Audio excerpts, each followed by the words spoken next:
parroquiales. Mandé la lista al ingeniero de los que hicieron el examen y no tienen una calificación. Solo me han mandado calificación de 2. De 2. Y curiosamente los dos sacaron 71. Entonces no sé si. No, que el ingeniero nada más como que. Bueno, ha elevado. Pero voy a confiar, voy a esperar. Creo que son 9, ¿no? Entonces, me dijo que la otra semana, el miércoles, ya me tenía el resto de las calificaciones. Bueno, pelvis. Él hace una fractura estable. El anillo pélvico, las 3 articulaciones sacroiliacas y el pubis están cerradas. Eso es una fractura estable. Él hace una fractura inestable, que haya una apertura del anillo pélvico. Normalmente puede ser un mecanismo divergente y rotatorio, ¿verdad? Es una fractura inestable. Separación ahí más sagrado, bla, bla. Hay una clasificación AO que es 61, ¿verdad? Y gracias a Dios que las tipo A son las más comunes, ¿verdad? Pues el 50-70%, y la clave es que el anillo está íntegro. ¿Dónde están estas fracturas? En el hilo, en el isquio, en el pubis y en el sacro, ¿verdad? Donde está la imagen verde. Siempre que tengan dudas de una fractura de pelvis, hagan una tomografía, ¿ok? Tomografía, no le anden ahí inventando cosas, ¿verdad? Porque los pacientes se complican, ¿verdad? Entonces, si tú tienes un paciente con la fractura número 1, ¿qué le vas a hacer a ese paciente? Una fractura de la rama ilio e isquiopúbica. Esta está aquí. No van a operar, le van a hacer una cirugía, ok. ¿Cómo? Normalmente esas fracturas el 50% no se operan. Es un abuelito de los 90 años, fractura ilio-isquiopúbica, no tiene lesión de uretra, no hay sangrado, dolor, conservador. Es un paciente que trabaja en la norte, de 38 años, que se cayó porque la señora cambiaba y necesita regresar rápido y hay que operarlo. Entonces, las primeras son las 61, las tipo A son extraarticulares, el intacto son las más comunes. Después siguen las tipo B, que es pregunta de examen. ¿Qué fractura está en la tipo B? La que ustedes ven en los libros, la fractura del libro abierto, ¿verdad? Que es la tipo B, diástasis de la sífisis del pubis, y tiene una estabilidad posterior y rotación inestable. ¿Qué es eso? La pelvis tiene 2 movimientos. ¿Cuál es este? Transversal y vertical, en este caso rotación y flexión y extensión. Entonces, las preguntas tipo B son inestables rotacionalmente y estables posteriormente. Y después siguen las tipo C, que son el menos común, que tienen inestabilidad posterior y anterior y inestabilidad rotacional. Entonces, la diferencia entre las tipo B y las C es que las tipo C tienen inestabilidad posterior y rotacional, y las tipo B tienen inestabilidad solamente rotacional de este tipo, ¿verdad? Entonces, ¿cuáles son las más graves? Por las tipo C. No les voy a preguntar eso de las tipo C. Normalmente las zonas de lesiones están en imagen rojas sacroiliacas y sífisis del pubis. Sangre en estos pacientes, ¿verdad? ¿Cuál es el tratamiento de estos pacientes? Siempre el ABC. Apréndanlo a utilizar y documentenlo, porque si llega un paciente y lo estabilizaste, que se te muere a las 2 horas, debes de tener evidencia que cuando tú lo recibiste no tenía ese tipo de lesiones y te protege bastante. Tratamiento de estas fracturas, ¿verdad? La primera es la famosa fractura del libro abierto. Esta viene en los exámenes. Dice las guías de práctica clínica, si tienes un paciente con una lesión de la sífisis del pubis del libro abierto y tiene una diástasis menor de 2 centímetros y no tiene ninguna otra lesión, lo puedes manejar de manera conservadora, de 6 a 12 semanas. Existe una sábana neumática, lo puedes estar usando, 2 semanas en apoyo y después apoyo parcial. Si tienes un paciente con una diástasis del pubis mayor de 2 centímetros, automáticamente se convierte en un tratamiento quirúrgico, y mientras más abierta sea la superficie del pubis, tiene más probable de tener alguna otra lesión, ¿verdad? ¿Qué más? Opciones de tratamiento quirúrgico. ¿Qué le vamos a hacer a los pacientes? Placas, clavos, tornillos. La primera imagen, rara vez indicación quirúrgica. La imagen 2, estabilización anterior. Y la imagen 3, hay que estabilizar tanto anterior y posterior. Entonces, se les ponen en color porque es en gravedad. Si tú tienes un paciente con fracturas en la zona verde, pues quédate tranquilo porque ese paciente está estable. Si tienes un paciente con lesiones en la zona roja, ve pidiendo ayuda. Esa es la colocación de un marco pélvico. La verdad que no es tan bonito tener un paciente con una pelvis. Se usan de 2 a 3, se llaman clavos Schanz, que en la punta tienen rosca. Schanz se llama, o clavos Schanz, Z-Schanz. Que en la punta tienen una rosca y se meten al hueso. ¿Cómo se meten esos clavos directos? Agarras un taladro, abres la piel con el bisturí, con una Kelly, liberas tejidos blandos, tocas el hueso y después introduces el clavo. No hay que perforar como primero hacer un paso de rosca, ¿no? Estos entran, son como autorroscantes, entran directamente al hueso con un taladro. ¿Dónde colocas ese marco pélvico? Pues ahí en urgencias, porque al cabo que el paciente viene inestable y está por adecuado.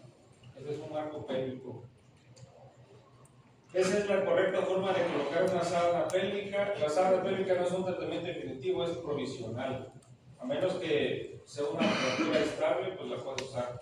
Normalmente se aplica de 2 personas. Cuando tracciona la sábana, tiene que ser con la mayor fuerza posible, ¿verdad? Pero sí les va, cuando vean ahí que está usando una sábana, no lo tiren al loco, ayúdenle en la colocación. Esto es una osteosíntesis. Cuando ustedes vean esos fierros en un paciente, es porque este paciente tuvo una luxación trabecular izquierda y una luxación de la síntesis del pubis. Entonces ya está corregido. Este es un paciente con una luxación trabecular izquierda, fractura del ilíaco izquierdo y una fractura de acetábulo izquierdo terrible. Entonces se le colocan tornillos y una placa. Hay abordajes inguinales y abordajes posteriores. Hay una especialidad que se llama cirugía del pelvis central, porque son 2 años. Y después te haces trauma. Hay múltiples reconstrucciones. Por ejemplo, fractura de isquiática, fractura de acetábulo, fractura de región trocantérica mayor, fractura del cuello femoral y luxación sacroiliaca. Entonces, este paciente, la verdad que cuando tú ves todos esos implantes, este paciente estuvo grave al borde de la muerte y no se operan al instante. A veces llegan de urgencia, lo estabilizan, le pones un marco pélvico. A los 5 o 7 días le haces un abordaje anterior, le colocas el tornillo sacroiliaco, una placa inguinal, y a los otros 7 días le reparas, le puedes hacer de 2 hasta 3 cirugías al paciente en un lapso de 3 semanas, un mes. Entonces sí es muy complejo. Bueno, ¿qué es el acetábulo? El acetábulo es la unión del cartílago tierradiano, del ilio, del isquio del pubis, que está aquí. Aloja la cabeza del fémur, ¿verdad? Pregunta del examen: fracturas de acetábulo es igual a lesión del nervio isquiático, ¿verdad? Normalmente los libros dicen nervio ciático, pero la palabra correcta es nervio isquiático, ¿verdad? Entonces, fracturas de acetábulo es porque la cabeza del fémur se fue hacia atrás, rompió el acetábulo y dañó el nervio isquiático. ¿Cómo se hacen estas fracturas acetabulares? Son de alto impacto. Normalmente cuando vas a Monterrey a 120 km/h te estampas, la energía del tablero entra por la rodilla y atraviesa todo el fémur y tiene que haber una salida de escape. En este caso es el acetábulo. ¿Cómo llegan estos pacientes? Acortados y con una rotación interna y con mucho dolor. Acortados y con rotación interna y con mucho dolor. Esto no es para ustedes porque esto se les preguntan a los residentes. Normalmente hay 6 líneas. Las de desplaza de desarrollo de cadera es así, se las preguntan en el ENAL. No me ha tocado ver que les pregunten alguna línea de ¿cómo se dice? En el ENAM, son líneas normalmente que usamos nosotros, la que pudiera, ¿verdad?, venir en algún examen es esta que se llama línea ilioisquiática, esta que viene acá. Normalmente la línea ilioisquiática es la que está en este lugar, esta. Todo lo que pase esa línea, peligro, porque es un tornillo, una luxación, un trazo de fractura. Si pasa la línea, esta línea que estoy señalando es porque se convirtió intrapélvica, ¿verdad? Y eso es grave, porque sí me ha tocado pacientes con una prótesis y de repente el tornillo está hasta acá, ¿verdad? Que está haciendo cosquillas a las vísceras. Entonces, todo lo demás puede esperar, pero si algo atraviesa esta línea ilioisquiática, aguas, porque los pacientes se pueden morir. Entonces, ¿qué ven ahí? Los pacientes llegan con radiografías terribles, no son las radiografías que yo les he mostrado, así que las puedes agrandar, ver el reporte del radiólogo, no, los pacientes llegan con esta radiografía. Se accidentó hace 2 horas, lo dieron, lo trasladaron y ahí está. El paciente es tumoroso, ¿qué hacen con ese paciente? ¿Cómo? Grave C, ¿qué más? ¿Dónde están las fracturas? Sábana pélvica. Una sábana pélvica, ¿qué más? Si tú me preguntas, yo sé que las radiografías son el mejor estudio. Si yo estoy a las 10 de la mañana y llega un paciente que se accidentó en moto, está chocado, ¿saben qué hacemos? Le hacemos tomografía de cabeza, de columna cervical, de tórax, de abdomen y de pelvis. Sí. Lo quemamos al paciente, lo escaneamos. Entonces, digamos, lo más rápido, ¿verdad? Y así te libras muchas cosas. Ahora, si el paciente, yo estoy hablando del paciente estructuroso, llegó, o sea, inconsciente, es más, ya lo entubaron, entonces no te puedes poner a pensar qué tanto tiene el paciente, responde líquido, sangre, exámenes prequirúrgicos, revisas tonos, esfínteres, reflejos y lo radias, lo escaneas al paciente. Entonces vas a encontrar un montón de lesiones, tienes un neumotórax, si está perforado el abdomen, si está un TCSB o si tiene una lesión cervical. Son las cosas que puede poner el paciente que se muera, ¿verdad?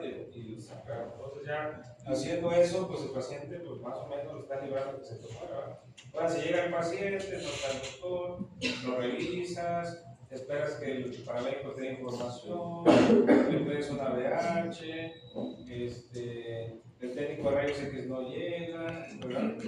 Solo y vas a ver qué le vas a escanear, solo lo que te pique y se mueva además. Ese paciente va a estar 40 minutos ahí y se te va a morir, ¿verdad? Entonces, el lenguaje de la medicina lo van a ir aprendiendo. La clasificación de la fractura acetábulo no es de interés para ustedes, es simplemente que es una fractura articular y casi ninguna la puedes dejar de manera conservadora, casi todas son quirúrgicas, porque si con 2 milímetros de desplazamiento que tenga esta fractura, pues hacen la postraumática. Mejor estudio para una fractura de acetábulo es una tomografía con reconstrucción 3D y esto es el acetábulo. Miren cómo está la fractura posterior, va hasta el ilíaco en la ceja anterior. Son fracturas muy complejas. Van a haber pacientes en los hospitales con unos clavos que atraviesan la rodilla. ¿Qué es esto? Es una tracción esquelética. Este es un clavo que atraviesa el fémur, haces un uso de hueso y le cuelgas kilos para que traccione y evita la presión de la cabeza con el fémur y les da analgesia, les quita el dolor. O si tienes una fractura de cadera o de acetábulo, la cápsula se distiende y duele muchísimo, entonces por eso lo relajas. ¿Cuánto peso? Porque va a tocar. El paciente de la cama siempre tiene tracción esquelética porque tiene fractura de fémur y lo van a operar en 5 días. Le pregunta al médico si la tracción es continua, dejarle el peso o intermitente. Normalmente es el 10% del peso. Si tú pesas 80 kilos, le vas a colgar 7 kilos, 8 kilos en bolsas de agua, pesas, ladrillos, lo que tengan. Entonces, cuando vean pacientes así, son pacientes con fracturas de miembros inferiores, de pelvis, de acetábulo, de cadera, y es una tracción esquelética. Existe la tracción blanda, que es esta, viene prefabricada y tú la pones así. De la tracción blanda a la tracción esquelética es más funcional la tracción esquelética. ¿Verdad? Esta se mueve y no es tan específica. Este paciente es un paciente con una fractura de luxación de cadera, viene como la cabeza del fémur está fuera de la cintura, de un fragmento distal y ya. ¿Qué les llama la atención de este paciente? Sí, entonces la línea ilioisquiática viene como atravesó la línea, entonces ese tornillo está en cavidad, hay que recolocarlo, hay que quitarlo, ese tornillo no está bien ahí, no debe pasar esa línea. ¿Qué más? La unión de los sacros, ahí hay como una... Hay una pues que la cabeza sigue luxada, ¿verdad? Entonces digamos, pues esta cirugía se sale un desastre, ¿verdad? Entonces, hay que reoperar al paciente, hay que reoperar, no se puede. Sigue luxado, se ve bonita la placa, pero hay un tornillo que está acá. Doc, y eso que se ve atrás es la fractura. Esta es la fractura, aquí está la fractura. No, en la otra imagen, ahí por los sacros está como una fisura, no sé. ¿Aquí? No, arriba. Ahí. No, esta es la unión sacroiliaca. Ok. Es la articulación. No eres el primero que pregunta, incluso algunos radiólogos que ven las imágenes, ellos dicen probable apertura sacroiliaca y piden una tomografía. Está normal así separado. Pero sí es la imagen que da la articulación sacroiliaca. ¿Qué dijo que se inflamaba? Que por eso reaccionaba. La cápsula, no son fracturas. Cuando tú te fracturas la muñeca, te fracturas el húmero proximal, es una fractura articular, duele muchísimo porque hay hemartrosis. La hemartrosis en la rodilla o en la articulación duele un montón porque se distiende la cápsula. O le aspiras o le pones una tracción. Bueno, los abuelitos. Todos tenemos abuelitos y cuando un abuelito se fractura, ¿verdad? Es un verdadero problema porque las fracturas de cadera es una urgencia. Se pueden llegar a morir hasta el 40% de los pacientes, ¿verdad? Y en el único lugar del mundo que tiene un protocolo nacional es Alemania. Todos los demás países no, ni Estados Unidos, porque influye el seguro, el hospital, el personal médico, etcétera. Entonces, quédense con esto: mientras más días pase un paciente con fractura de cadera en operarse, el riesgo de mortandad aumenta.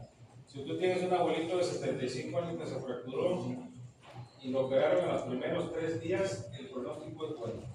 Si tú tienes un paciente de 75 años y lo operaron al día 8, al día 9, por X o Y razón, ese paciente tiene hasta un 40% de que se muera en el primer año. Así son las estadísticas. Entonces, la fractura de cadera es una urgencia. Eso no lo anote, no les voy a preguntar, más que fracturas articulares son las que están en la cabeza, fracturas del cuello y fracturas trocantéricas. De estas tres, ¿cuáles son más graves? Las que tienen un índice de consolidación más alto son las que están en rojo, porque tienen más vascularidad, y las de cuello y la de cabeza tienen a presentar necrosis. Por eso es que si tú tienes un abuelito que se fractura el cuello de la cadera, ¿qué hay que hacerle? Pues una prótesis, ¿verdad? Porque no, aunque tú le hagas una osteosíntesis, difícilmente eso se va a salvar. Pero si tienes una fractura en la región trocantérica, le puedes hacer una osteosíntesis, placas, clavos y no poner prótesis. Entonces, la clasificación Gilbert 31, esa no se le va a preguntar, porque es 31A, son las trocantéricas, 31 de fémur, 31 en la cadera y tiene sus subvariantes, pero no es de interés como esto. Lo que sí es, que quede claro, es las que están en la zona roja, fracturas, se llaman en la región trocantérica, trocánter mayor, aquí está un pico, se llama trocánter mayor y trocánter menor. Es válido hacer osteosíntesis. ¿Okay? ¿Qué es una osteosíntesis? Reparar la fractura, intentar que consolide. Las que están en el cuello y en la cabeza, no, a menos que sea un chavo de 17 años, pero para ir a un poco de lenguaje, esta es una fractura. Cuando dicen subtrocantérica es trocánter mayor y este es trocánter menor, ¿verdad? Recuerden que en el trocánter menor se insertan los psoas, ¿se acuerdan de los psoas? Que enfermedad de la apendicitis, ¿verdad? Ahí ahí se inserta el iliosoas, ¿verdad? Por eso es que al paciente que le da apendicitis, le flexionas la cadera y le duele, ¿verdad? Porque irrita el psoas. Entonces, esta es una fractura supracantérica, una fractura del cuello y retrocantérica, cuello femoral y fractura subcapital. De todas, ¿cuál es la más grave? Estas dos, ¿verdad? Estas dos, todo lo que esté más cerca de la cabeza. Esto no es para fines prácticos del examen. Hay un montón de clasificaciones, Gardner, Tronso, Powell, no, solamente es conocimiento general, el grado de desplazamiento. Pero para fines prácticos, todas las fracturas de cuello para arriba son quirúrgicas. Este es Gardner, es una clasificación muy antigua, se las preguntan en las rotaciones. ¿Alguna de ellas los puedes dejar con un yeso o con una férula? No. Sí, La realidad de las cosas es que ninguna. Un paciente adulto con una fractura de este tipo no va a consolidar. O sea, sería rarísimo. No. Se te va a ulcerar, se te va a esperar, vas a hacer neumonías, soluciones urinarias, descontrol electrolítico y varias cosas. Pero no, mejor pégalo y. No, es mejor. Esta es una regulación de Tronso, es viejísima. Solo se lo pongo en cultura general porque uno se lo sigue. Pues van a usar la AO, la de 31, la A, B y C. Esta es la regulación que obviamente no se los van a preguntar. Ustedes, dime cuál es la 31 antes, no sé. ¿Qué es 3 fémur, 1 proximal? A, B o C es la gravedad. Ya con eso se libraron de muchas cosas. No tienen que. Si quieren aprender su preparación, ya es otro, ¿verdad? Ahora, ¿cómo se maneja un paciente con ¿cómo se maneja un paciente con una fractura de cadera? Pero que en general, se cayó allá en el centro y lo traen al hospital de Carroza, ¿verdad? Se cayó a las 7 de la mañana. Con el Humberto, tiene 82 años. A veces llegó a urgencias, dijimos que clínicamente llegan con acortamiento de la pierna y rotación externa y mucho dolor, ¿verdad? Bien. El paciente toma clopidogrel, tiene 1.8 de creatinina, ha tenido 2 infartos, toma como 9 medicamentos, los ataques, clopidogrel, ¿qué más toman los pacientes? Odiovan, atorvastatina, 20 de insulina en la mañana, 20 en la tarde, dapaglifosina, ¿qué más toman esos pacientes? Dablón y alprazolam para la noche, y cenócidos porque tiene estreñimiento. Y el irium ya. ¿Qué más? ¿Qué van a hacer al paciente? Llegó al hospital, lo ves el médico. Meterlo en arroz. ¿Cómo? Orar por él y a su casa. No, o sea, lo primero es explicar a los familiares del paciente que tiene una fractura de cadera y esa fractura ya no va a consolidar por sí sola, ya no va a pegar. Como dicen por ahí, ya no va a pegar. Ya no va. Uno, necesito un procedimiento quirúrgico. El procedimiento quirúrgico tiene riesgos hasta morirse. Hay que decidir si eres un candidato para la cirugía. ¿Y quién va a decir si se opera o no? El anestesio. El internista, ¿verdad? Y el cardiólogo. Entonces, al paciente lo hospitalizas y le pides exámenes de todo lo que existe, ¿verdad? Lo va a ver el cardiólogo por los 2 infartos, lo va a ver el internista y probablemente el gastroenterólogo le quiera hacer una endoscopía y colonoscopía. O sea, es que es así. Entonces, yo creo que se tarda como 1 o 2 días y te dicen, sí, doctor, sí lo puedo operar, ¿no? Y a veces en el mismo día revisen al paciente y ya el paciente tiene cáncer de próstata, ya tiene metástasis en columna, esa creatinina de 2 era de hace 2 meses, ahora tiene 7 de creatinina, se cayó porque ya está delirando el paciente y tiene sangrado sangrado esofágico, todo digestivo. Lo que ya tiene metástasis, ¿lo operaría igual o no? ¿Cómo? Lo que tiene metástasis ahí a la No, zona de la cadera. normalmente hay un área que se llama medicina del dolor que evalúa a los pacientes si en realidad vale la pena operarlo. Entonces, si el paciente tiene expectativa de vida muy poca, no vale la pena operarlo. Lo único que se le pueden hacer son ablaciones nerviosas. Ablaciones nerviosas es le quemas el nervio femoral y le quemas el nervio espinal L4, L5 y le quitas el dolor, lo impregnas antibiótico y pues hablas con la familia, porque si ese paciente va a morir, pues ese se va a morir en el quirófano, se te va a dar herida. Si todo sale bien en el quirófano, se te va a infectar y no va a cooperar el paciente. Entonces, ese paciente pues no va a ser candidato para operarlo. O sea, sí es padre operarlo, pero hay que ser consciente de la situación.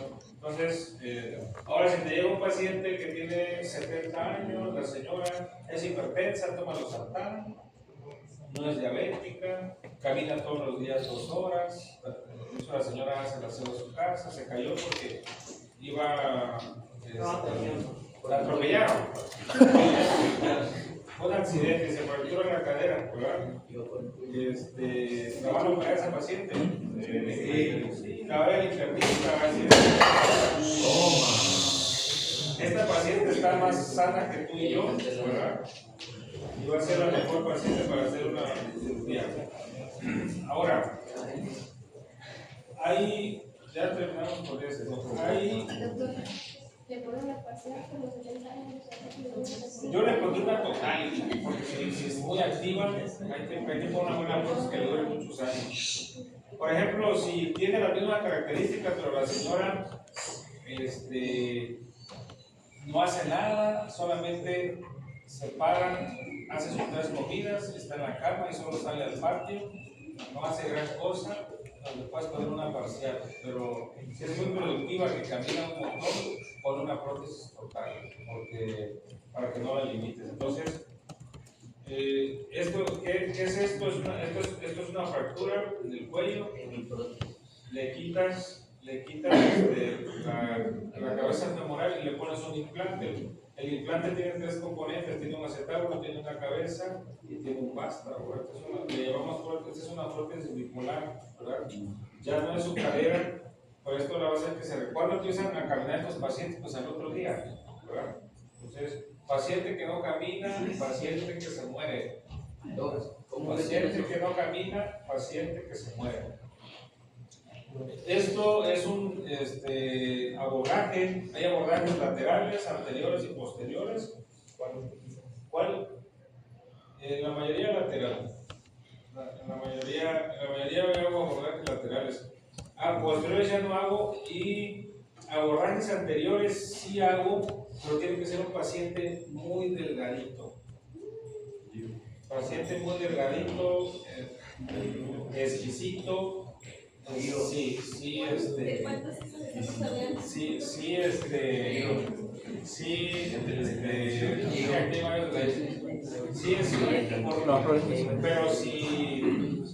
pero si es un paciente grande, vas a batallar con yo le hago abordaje lateral. Está bajando por el paciente y luego hace un Sí, es que voy a traer varias cosas, porque voy a traer una prótesis para que ustedes la vean.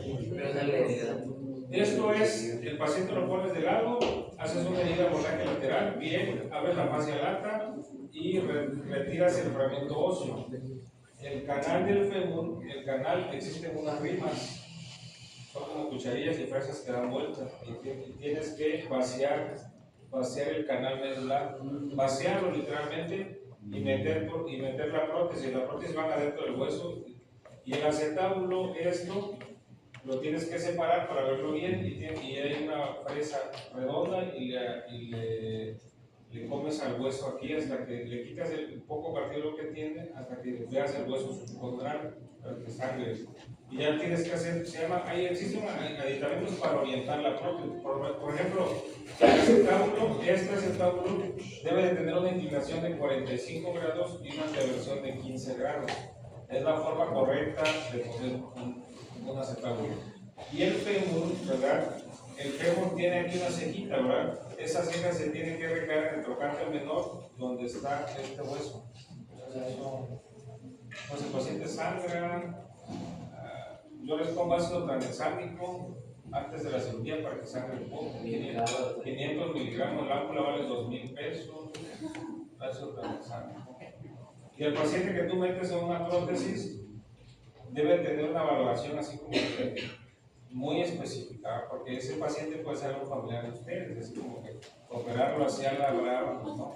Entonces, hace una evaluación prequirúrgica, hace las cirugías y lo que les ayuda un montón a los pacientes es la rehabilitación. Si tú operas a un paciente 2 o 3 días hospitalizado y se va así, ese paciente no va a evolucionar bien porque no va a saber maniobras, qué maniobras no debe hacer, no debe amarrarse los zapatos, no debe agarrar la sábana, no debe cruzar la pierna, puede usar un almohado.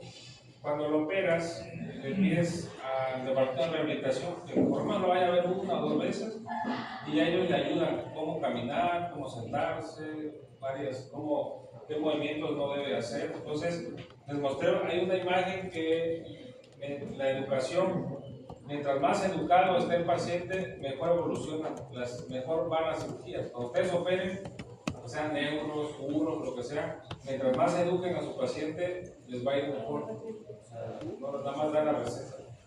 Y esta es una fractura en el cuello, ¿verdad? Esta es una fractura en la región trocantérica. Vale la pena conservar la articulación. Por ejemplo, si yo tengo una fractura trocantérica y ya de por sí la señora tiene una coxartrosis, una artrosis severa de la cadera y ya tenía dolor, aunque tú le pongas un clavo, sí, consolida la fractura, pero va a seguir con dolor, entonces le resuelve las dos cosas. Entonces ya, si este paciente tiene una artrosis severa de cadera, ya no le preservo la cadera, le pongo una prótesis, ¿verdad? Le resuelvo la fractura y resuelvo el desgaste. Si tiene una paciente que no tiene una artrosis tan severa, no tenía dolor y está en la región trocantérica, le hacemos una osteosíntesis, ¿verdad? DHS, todo esto son todo lo que puedes poner en la cadera. Las configuraciones, rescatar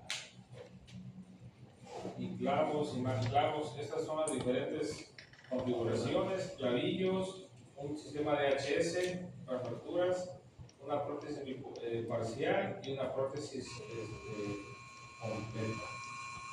Bueno, ¿ya se acabó?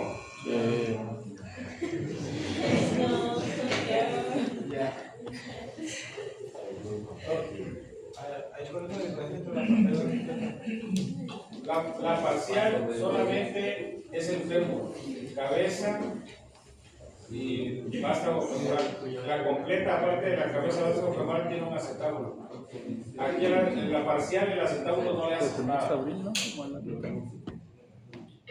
¿Y ahí que le elijas el acetábulo? Pues sí, hay que expresar. Hay otras fotos de. No se las voy a mostrar. No, pero no se puede luxar ahí. No se puede luxar en la parcial. Normalmente las prótesis parciales son más rápidas de colocarla, pero duran menos, porque el acetábulo se va desgastando. Hay varios criterios, por ejemplo, si tienes un buen lecho acetabular, no hay artrosis, pon una parcial. Pero de las dos dura más la prótesis total. Dura más la prótesis total.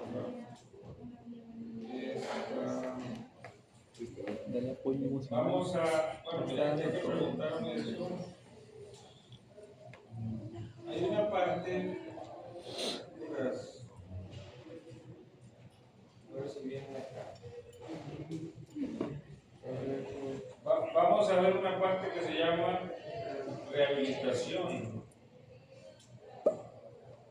Ya para que se vayan a comer. Para los que no.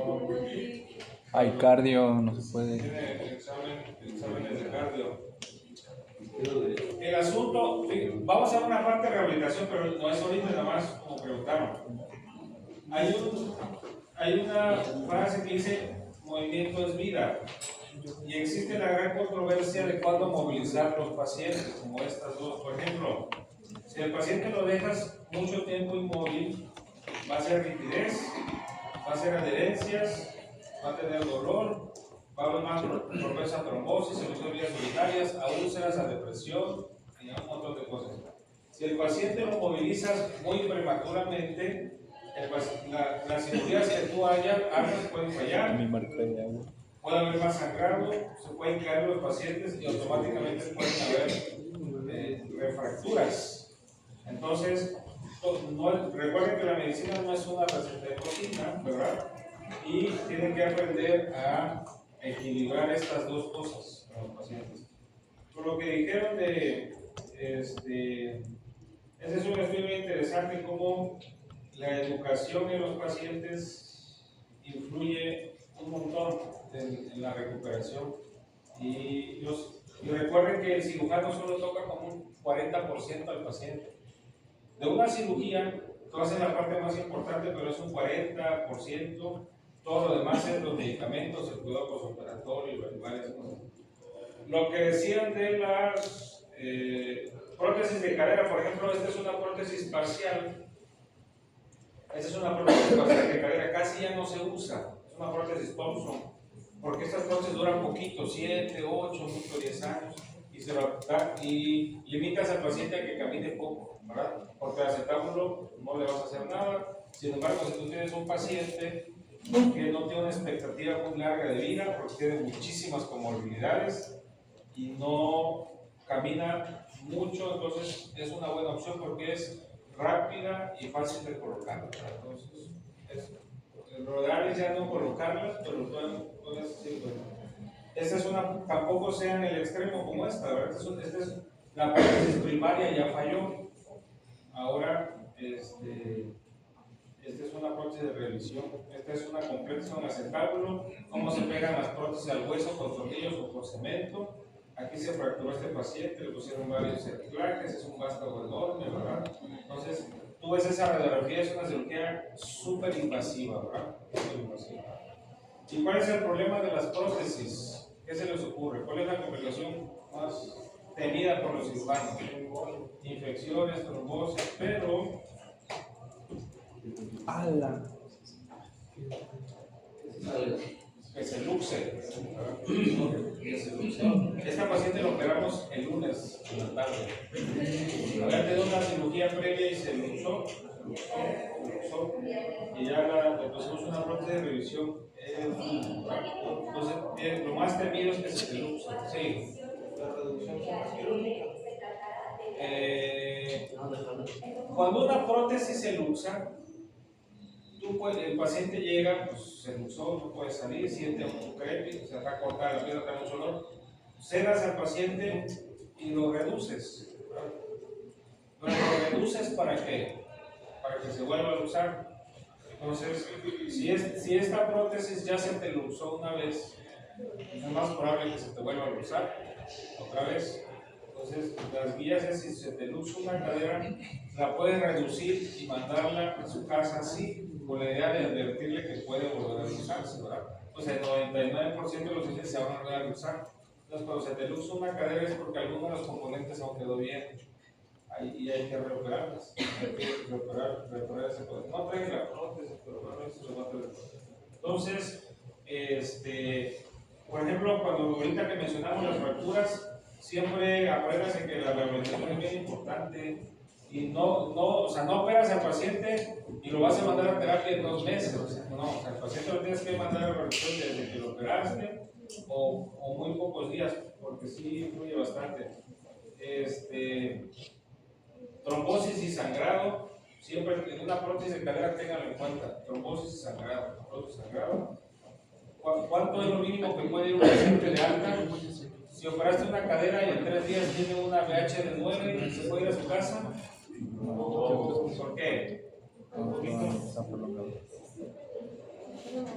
¿Cómo? No, pues sangró 400, sangró porque se fracturó, sangró medio litro, sangró 400 en la cirugía y de por sí la paciente era anémica, son abuelitos que traen 10, 11 hemoglobinas. Entonces ya con la cirugía, por más que le cuidaste, tiene 9, 8.8 tiene. Entonces, ¿qué hacen con ese paciente? Y ya toca irse porque pues ya hay más pacientes. lo transfundes y lo mandas a su casa, le das tabletitas de hierro, inyecciones, que coma licuados de apio y frutas verdes. ¿Qué le hacen al paciente? Tiene 3 días, está bien la señora, pero tiene 8.8 hemoglobina. ¿Cómo? Pasa otro paquete. Ya no está sangrando porque tiene 3 días de operada, en realidad solo está manchando la gasa, no tiene un sangrado activo, no tiene sangrado interno ni nada, el paciente está bien, pero tiene 8.8 hemoglobina. ¿Cómo? Si no te quieres meter en problemas, aunque sea ponle una unidad de sangre. Porque lo ideal para que un paciente se vaya egresado es que llegue a mínimo 10 de hemoglobina. Igual hay una hemoglobina prequirúrgica, ¿verdad? Obviamente si trae 7, pues no más para que llegue a 10 de hemoglobina. Lo ideal es que tenga 12, pero mínima hemoglobina que debe tener un paciente, algunos anestesiólogos te pueden decir que hasta 9, pero lo ideal es que 10. 10 tanto para operarlos y para ingresarlos. Si el paciente es testigo de Jehová, no se quiere poner sangre, si el paciente ya no tiene dinero, si el paciente ya se fue a su casa y se equivocó el interno porque nada le pasó, ¿cuánto trae hemoglobina? No, pues trae de 12. Caray, también tan buenos somos. Pero bueno, se fue a su casa y era la misma hemoglobina con la que entró a la cirugía. Le toma una hemoglobina y tenía, creo que 7.2, una cosa así terrible. ¿Qué creen que hice? Casi que fue a la casa del paciente. Yo le llamé a la ambulancia y le pasaron por lo menos 2 paquetes de sangre. O sea, ¿no? Si es posible y el paciente no lo quiere pagar, paguen ustedes. Más vale perder 8,000 pesos que perder el cuello, ¿verdad? Entonces, ¿qué más? Un paciente posoperado hay que darle. ¿Sirven o no las medias compresivas? Sí. ¿Quién dice? Las buenas. Operaste un paciente que gordo, que viene de Houston, que pesa 140 kilos. Allá no lo quisieron operar porque estaba muy gordo, pero aquí como estamos ampliados, lo operamos, ¿verdad? Le pusimos una prótesis de cadera, tiene 142 kilos, 142 kilos, no me acuerdo cómo se llama eso. Entonces, tiene unas varices enormes, ¿verdad? Y hay que evitar que se trombose el paciente, ¿verdad? Ya empezó a caminar y usa medias compresivas. ¿Funcionan o no las medias compresivas? Sí. La realidad de las cosas es que no. Las únicas que funcionan son, yo estoy hablando de los pacientes posoperados en el hospital. Las únicas que funcionan son las medias compresivas neumáticas. Son unas botas como de hule que está el paciente hospitalizado y la conectas intermitente. Entonces, en 1 hora le da 4 compresiones. Entonces, la bota se presiona, se infla y ya, ¿verdad? Y suena. Lo hace 4 veces, descansa 10 minutos. Las medias compresivas neumáticas en los pacientes posoperados en el quirófano sí funcionan. Es de eso 100%. Las medias compresivas que nosotros usamos, si son pacientes fracturados de cualquier extremidad, sí funcionan. Por ejemplo, para ustedes que hablan, sí hay una incidencia de medias compresivas y varices, y a largo agarraron 1000, le pusieron medias compresivas por 5 años, se las regalaban, y los que usaron medias compresivas tuvieron más índices de éstasis, menos insuficiencia valvular y por ende menos flebitis y varias cosas. Para los pacientes comunes y corrientes como nosotros, probablemente sí funcionen las medias compresivas. Para el paciente posoperado, los primeros 3 días debe una media compresión neumática, porque esta no. La otra es hacerlo artesanal. Le dices que al familiar le muestras un video y hay que ordeñar, masaje, flexionar, y ahí sí les queda. ¿Cuánto cuesta? ¿Cómo? Las medias neumáticas, ¿no? Ventas en Mercado Libre. Pero ¿y la bomba que lo tiembla? No, yo digo el que está hospitalizado. Los primeros 3 días hay que poner su media neumática compresiva. Ya cuando sale del hospital, pues le ponen las vocales. Pero no sirve. Siempre un paciente con próstata tiene que usar un andador, ¿verdad? Se van a caer los pies. Y le tienen que enseñar cuáles son las manuras luxantes que les voy a dejar de tarea y ya. Break. Desayunar, pues. Break.